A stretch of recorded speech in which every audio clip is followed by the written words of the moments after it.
हजरत फरमाना चाहते हैं जहाँ पर हनफी हो और मुकाबले में शाफी कोई ना हो और उसी जगह पे मिर्जायत का फितना हो, वहाँ पे हनफियत को शाफियत पे तरजीह देते रहना ये कोई दीन नहीं है, बल्कि वहाँ मिर्जायत की तरदीद हजूर की ज़ात का दिफा करना दीन है।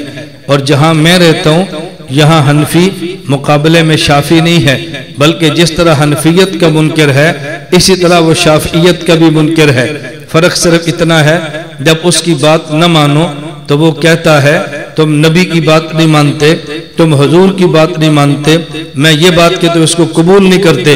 और जब आपके पास आए तो लोग कहते हैं अगर रफुल यदैन ये करता है तो इमाम शाफी भी तो करते हैं। वो खुद को नबी के मकाम पे खड़ा किया हुआ है कि तुम मेरी हदीस नहीं मानते, तुम नबी की नहीं मानते, और तुमने उसको इमाम शाफी के मकाम पे खड़ा किया हुआ है कि देखो इमाम शाफी का मसलक ये था, अगर इसका होगा तो ये क्या है। हालांकि ना वो नबी है ना वो शाफी है, वो परले दर्जे की कोई और मखलूक है।